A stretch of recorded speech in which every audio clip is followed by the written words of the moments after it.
The Bazaar is a live service card game that hasn't even gone into closed beta yet, and I think that it looks amazing. While in the landscape of botched game launches and corporate greed, that might seem completely delusional to you, and let's be honest, it is a little bit. However, I think that the Bazaar has something really special. In a world of copycats and cash grabs, it is trying to be its own distinctive thing, and the team behind it isn't some faceless corporation looking to milk you out of every cent. They are fans of the type of game that they are creating, and through what we have seen, that really shows. But don't just take my word for it. Let's look at what the game is, how they're monetizing it, and who's behind it, so you can be the judge of if it will really live up to the hype. Now look, I gotta level with you here. I've been calling this a card game, which isn't a lie. There are cards involved, but that really isn't how they are marketing it anymore. It's become something that is unique and sort of transcends genre. So for the rest of this video and in the future, I will be calling the Bazaar what they called on their website, a hero builder. So what exactly is a hero builder? The best way to explain this would be to show you what a game of the Bazaar looks like so that you can see it in action. The whole concept of the Bazaar is that you are in this intergalactic marketplace with species from all over the universe coming to do business here. It's the central hub of this fictional universe. The first thing you'll be doing when jumping into a match is selecting a hero, hence the hero part in Hero Builder. It's similar to other games in that you have to select a specific hero or class, and that class has their own pool of cards they can pull from. Because these characters are all from different parts of the universe with different backgrounds, they have very unique gameplay styles to one another. So if you want a more aggressive attack focused character, you could pick Vanessa, or maybe you want a more complex character with focuses on building wealth throughout the run. If that's the case, then you could choose Pygmalion. The Bazaar is a complex game, so each hero has many ways that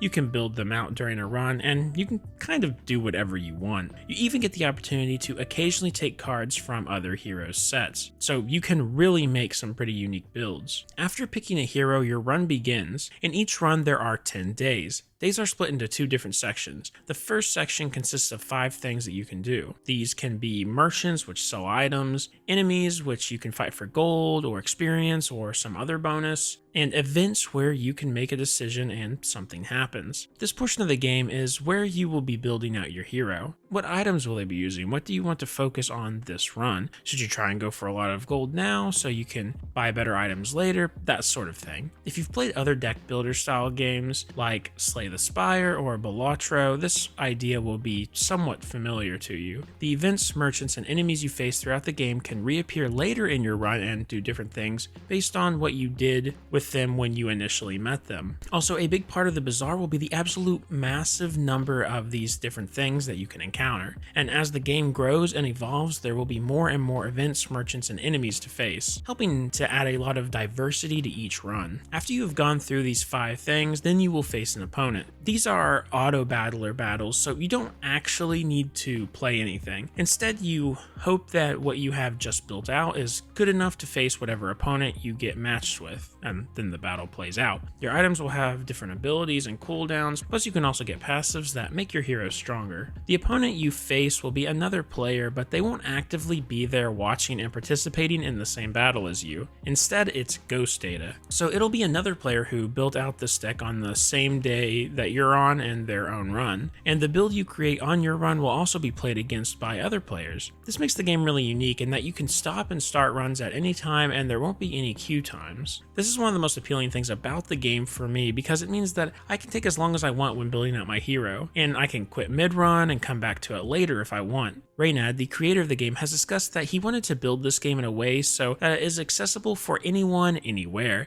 It's also meant to be a great game to stream because the lack of time limits allow streamers to focus on talking to chat and going in depth on their decisions rather than rushing to figure out what they want to do like in many other card games. If you win a round, you gain a win and you keep moving on to the next day. If you lose a round, you lose a certain amount of prestige but can continue to advance. If you lose all your prestige, your run ends. The goal is obviously to get as many wins as possible in each run. So those are the very basics of how the game plays. As you can see, it's a fairly simple premise that can get infinitely complex based on how much content is in the game. And with the setting and world building they have done, there are lots of opportunities to create new and unique heroes, cards, merchants, and so much more. Now I want to take a look at the monetization and content strategy of the game, because with modern live service games, that can honestly make or break them even if the core gameplay is really good. But I'll be the first to say that what they have outlined for monetization and future content with the Bazaar seems really good. Definitely better than many other PvP type card games that are out there today. So as for new content, they plan to add basically more of everything.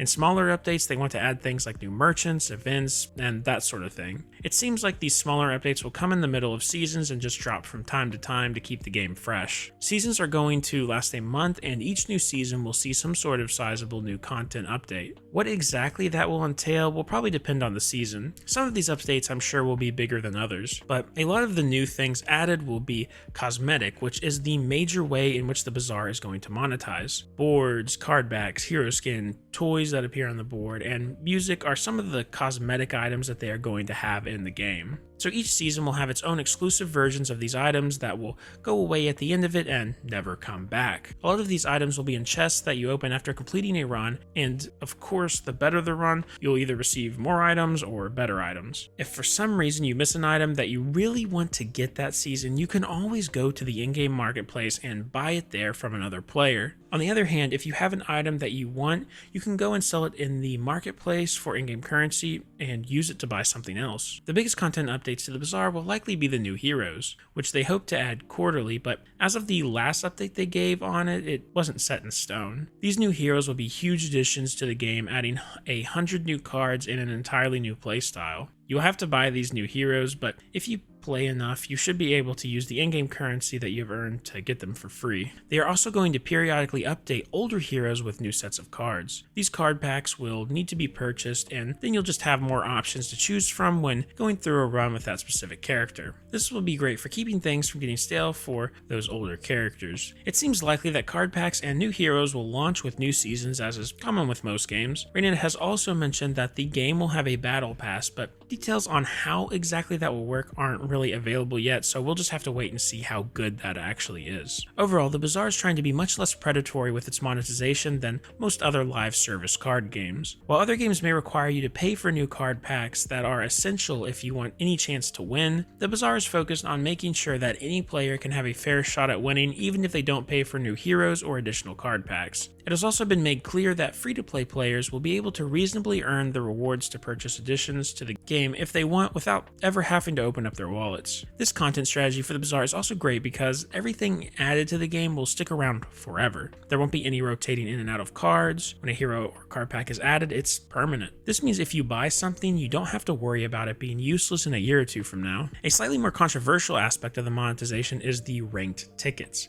And while initially I was also skeptical, I've come around to the idea. The way it works is that every day you receive one ranked ticket. This allows you to play one ranked game of the Bazaar. Additional tickets can be earned. They can be earned by doing well in a ranked run or in a casual run. The reason they implemented this system is so that bots can't farm chests in the ranked mode. They want those chests and the items in them to be something that you have to earn, and if bots could just constantly attempt ranked runs and earn chests, they could kill the game's economy. With ranked tickets, you have to earn your way to play more ranked or just wait until the next day. Considering why they did this, the fact that you can easily earn more tickets and how long a game of the Bazaar is, I think it's totally fine. But I do understand some of the skepticism towards it because I had it myself. I've also seen Reynad mention that they may be open to some changes towards things like this if the community isn't happy with it when the game launches. So if there's any outrage towards any of these systems or things that I've mentioned, they're probably willing to change them. And I think that leads us into the Bazaar's greatest strength. It's a game created by a smaller team, headed by someone who really knows card games well and has played them at a high level for a long time. There also isn't going to be any worry that some corporate overlord is going to force the game into milking its customers out of every cent. Instead, the team behind it seems to be focused on making things fun for the player and allowing them to decide if they feel it is worth it to pay for additional content. The game has also had a fairly transparent development. Its creator Reynad, who I've mentioned several times and who you likely know if you were into Hearthstone around its peak in the mid-2010s, launched its development through an Indiegogo campaign in 2018. At the time, he was one of Hearthstone's biggest and best streamers, and he thought he could do what Hearthstone did, but